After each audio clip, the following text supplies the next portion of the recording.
शिक्षक साथियों, आपका स्वागत है टोटल नॉलेज एजुकेशन चैनल पर। इस चैनल पर आपको शिक्षा विभाग से संबंधित विभिन्न जानकारियाँ उपलब्ध होती हैं। सभी जानकारियों को देखने के लिए आप चैनल को सब्सक्राइब अवश्य कर लें। यदि आप चैनल पर पहली बार हैं तो चैनल को सब्सक्राइब करें, बेल आइकन को क्लिक कर ऑल पर प्रेस कर दें, ताकि जैसे ही कोई महत्वपूर्ण जानकारी चैनल पर पब्लिश की जाती है वह नोटिफिकेशन ग्रुप में आपको प्राप्त हो सके। इस वीडियो में हम देखेंगे मासिक मूल्यांकन का प्रारूप। जो प्राथमिक कक्षा 3 और 4 का मासिक मूल्यांकन पंजी होगी उसका प्रारूप कैसा होगा। जैसे आप यहाँ पर देख रहे हैं स्कॉलर क्रमांक, यहाँ पर छात्र की जानकारी देनी होगी। यह है मासिक मूल्यांकन पंजी का प्रारूप। यहाँ सर ऊपर आप देख रहे हैं स्कॉलर क्रमांक अर्थात छात्र का दाखिल खारिज क्रमांक या प्रवेश क्रमांक आपको देना होगा। विद्यार्थी का नाम लिखें, कक्षा लिखें, विभाग और क्रमांक। छात्र का आधार नंबर यहाँ लिखेंगे और छात्र की यदि अपर आईडी जनरेट हो गई है तो अपर आईडी लिखेंगे और SSM आईडी यानी छात्र की समग्र आईडी भी यहाँ पर आप लिखेंगे। अब हम देख रहे हैं नीचे शैक्षिक क्षेत्रों का मूल्यांकन प्राप्तांक ग्रेड। यहाँ विषय दिए गए हैं प्रथम भाषा, जो भी आपके विद्यालय की प्रथम भाषा है उसे लिखें। द्वितीय भाषा, जो भी आपकी विद्यालय की द्वितीय भाषा है, छात्र किस माध्यम से अध्ययन कर रहा है। जैसे इंग्लिश मीडियम के विद्यार्थी हैं तो प्रथम भाषा में अंग्रेजी लिखा जाएगा और हिंदी मीडियम के विद्यार्थी हैं तो प्रथम भाषा में हिंदी लिखा जाएगा। द्वितीय भाषा अंग्रेजी माध्यम के लिए हिंदी होगी और हिंदी माध्यम के लिए अंग्रेजी होगी। गणित, पर्यावरण और यदि आपके विद्यालयों के अतिरिक्त विषय है तो उस अतिरिक्त विषय को भी यहाँ पर लिखें। अब हम देख रहे हैं सर्वप्रथम मासिक मूल्यांकन कक्षा 3 और 4 में इस वर्ष परिवर्तन किया गया है। हमने पूर्व वर्ष में देखा था कक्षा 3 में मासिक मूल्यांकन नहीं हुआ था, लेकिन इस वर्ष 2024-25 में कक्षा 3 के छात्रों का मासिक मूल्यांकन भी होगा। कक्षा 3 और 4 के छात्रों हेतु यह प्रारूप है। तो मासिक मूल्यांकन होगा अगस्त, जो पूर्णांक 10 अंक का होगा, सितंबर, दिसंबर और जनवरी। 4 महीने के छात्रों के मूल्यांकन होंगे। प्रत्येक माह का मूल्यांकन 10 अंक का होगा। अब इन 4 महीनों के मूल्यांकन में जो भी छात्र ने प्राप्तांक प्राप्त किए हैं, जो भी अंक छात्र ने प्राप्त किए हैं तो यहाँ पर लिखें। और फिर हम देख रहे हैं यहाँ पर मासिक टेस्ट मूल्यांकन पूर्णांक 40 होगा। प्राप्तांक, योग और अधिभार भी लिखा गया है।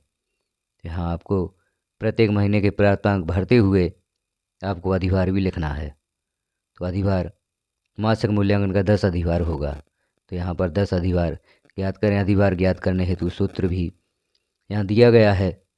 यहाँ आप साइड में जो देख रहे हैं अधिभार आप किस प्रकार से ज्ञात करेंगे। मासिक मूल्यांकन का अधिभार, अर्धवार्षिक परीक्षा का अधिभार और वार्षिक प्रोजेक्ट, जो प्रोजेक्ट 40 अंक का होगा उस प्रोजेक्ट का अधिभार भी आप किस प्रकार से ज्ञात करेंगे, यह सूत्र दिया गया है। सूत्र के आधार पर आप सभी अधिभार ज्ञात करेंगे। मासिक मूल्यांकन, अर्धवार्षिक परीक्षा और प्रोजेक्ट। क्योंकि वार्षिक परीक्षा 60 अंकों की होगी, लेकिन यहाँ पर उसका अधिभार ज्ञात नहीं करना है। 60 अंक में से छात्र ने जितने अंक प्राप्त किए हैं सभी अंक यहाँ पर लिखे जाएंगे।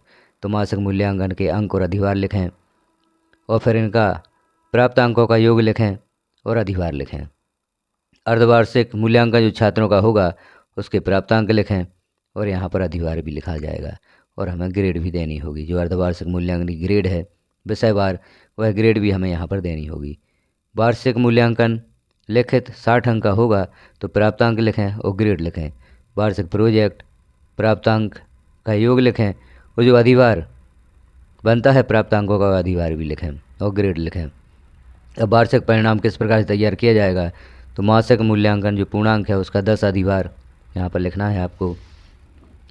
अर्धवार्षिक परीक्षा में छात्र ने जितने अंक प्राप्त किए हैं तो पूर्णांक का 20% अधिभार यहाँ लिखा जाएगा। वो वार्षिक परीक्षा में छात्र ने जितने अंक प्राप्त किए हैं वह अंक लिखे जाएंगे। वो प्रोजेक्ट अंक का योग भी हमें यहाँ पर देना होगा। तो प्रोजेक्ट अंक जो छात्र ने प्राप्त किए हैं, प्रोजेक्ट अंक का 10 अधिभार यहाँ पर लिखें। कुल योग होगा 100 कैसे होगा, जैसे मासिक मूल्यांकन का 10 अधिभार है, अर्धवार्षिक परीक्षा का 20 अधिभार है तो 30 होते हैं और वार्षिक के अंक 60, यहाँ पर 90 अंक पूरे होते हैं और प्रोजेक्ट के 10। तो इस प्रकार से आपको जो वार्षिक परीक्षा का परीक्षाफल तैयार करना है वह 100 अंक का होगा। इस प्रकार से आप मासिक मूल्यांकन पंजी को तैयार करेंगे। मासिक मूल्यांकन पंजी का यह प्रारूप यहाँ पर दिया गया है। अब यहाँ नीचे हम योग कर देंगे प्राप्तांकों का और कुल प्राप्तांक और ग्रेड यहाँ पर लिखी जाएगी। इस प्रकार से मासिक मूल्यांकन के आधार पर आप छात्रों का वार्षिक परीक्षा फल तैयार करेंगे। अब नीचे हम देख रहे हैं शैक्षिक क्षेत्रों का मूल्यांकन, क्योंकि यह मूल्यांकन पंजी का प्रारूप है तो नीचे शैक्षिक क्षेत्रों का मूल्यांकन भी लिखा जाएगा। यहाँ प्रत्येक महीने के 2 अंक होते हैं जो आपको जुलाई, अगस्त, सितंबर, अक्टूबर, नवंबर, दिसंबर, जनवरी, फरवरी, मार्च यानी 9 महीनों का जो शैक्षिक क्षेत्रों का मूल्यांकन है वह यहाँ पर करना है। यहाँ प्रत्येक महीने में 2 अंक देने होते हैं। अब 2 अंक में से आधा, 1, 1.5 या 2 अंक छात्र को दे सकते हैं। साहित्यिक, सांस्कृतिक, वैज्ञानिक, सृजनात्मक, खेलकूद, योग, स्काउट या रेड क्रॉस, ओजस क्लब, एक भारत श्रेष्ठ भारत। आप जो भी आपके यहाँ शैक्षिक क्षेत्रों के मूल्यांकन के विषय हैं उन विषयों के अंक यहाँ पर छात्रों को प्रदान करेंगे और उन पर जो ग्रेड छात्रों को प्राप्त हुई है वह ग्रेड भी यहाँ पर लिखेंगे। वार्षिक परिणाम में सभी महीनों में जो आपने ग्रेड प्रदान की है छात्रों को, उसके आधार पर जो अंक छात्र के बनते हैं उनका योग होगा और वार्षिक परिणाम में जो छात्र को ग्रेड प्राप्त होगी वह ग्रेड लिखी जाएगी। अब नीचे हम देखते हैं कुल प्राप्तांक ग्रेड खा, यहाँ पर कुल प्राप्तांक और ग्रेड लिख देंगे। अब व्यक्तिगत सामाजिक गुणों का मूल्यांकन, प्राप्तांक को ग्रेड यहाँ पर लिखी जाएगी। यह भी आप देख रहे हैं जुलाई, अगस्त, सितंबर, अक्टूबर, नवंबर, दिसंबर, जनवरी, फरवरी और मार्च। इस प्रकार से इन महीनों की ग्रेड हमें यहाँ पर लिखना है। ग्रेड के आधार पर छात्र के जो अंक बनते हैं वह अंक यहाँ पर लिखे जाएंगे और वार्षिक परिणाम में इनका योग हो जाएगा। वार्षिक परिणाम में जो भी प्राप्तांक छात्र को प्राप्त हुए हैं उनका योग लिखें और ग्रेड भी यहाँ पर लिखें। अब आप ग्रेड किस प्रकार से लिखेंगे इसकी भी सारणी आपको अगले वीडियो में प्राप्त होगी। कितने अंक पर कौन सी ग्रेड बनती है संपूर्ण चार्ट आपको अगले वीडियो में देखने को मिलेगा। तो आप चैनल पर विजिट करते रहें और सारी जानकारियाँ ज़रूर देखें। अंकों के आधार पर ग्रेड बनाना, इसके लिए भी चार्ट आपको आगे प्राप्त होगा। अब यहाँ पर कुल प्राप्तांक और ग्रेड लिखें। कुल प्राप्तांक ग्रेड का तनख्वाह धनगा यहाँ पर टोटल हो जाएगा। अब आप देखते हैं कुल शिक्षण दिवस और विद्यार्थी की उपस्थिति, कक्षा अध्यापक के हस्ताक्षर।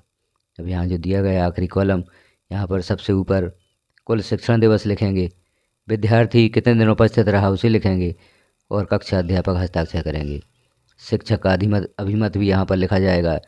वार्षिक परिणाम ग्रेड, उक्त विद्यार्थी को कक्षा में कक्षोन्नति दी जाती है। अब यहाँ पर कक्षा में कक्षोन्नति दी जाती है तो किस कक्षा में आपने छात्रों को कक्षोन्नति दी है।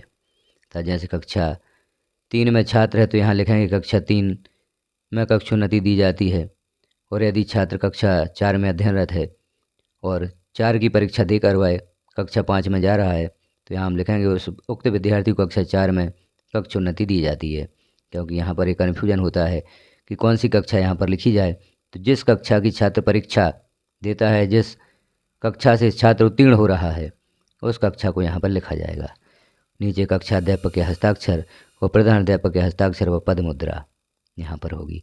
तो इस प्रकार से आप छात्रों की जो वार्षिक मूल्यांकन पंजी है उसे तैयार करेंगे। मूल्यांकन पंजी का आपने प्रारूप देखा। तो इस प्रकार की जानकारियाँ चैनल पर आपको हमेशा प्राप्त होती हैं। चैनल पर विजिट करते रहें, चैनल को सब्सक्राइब अवश्य करें और इस जानकारियों को अन्य साथियों में शेयर भी करें। वीडियो को लास्ट तक देखने के लिए आपका धन्यवाद।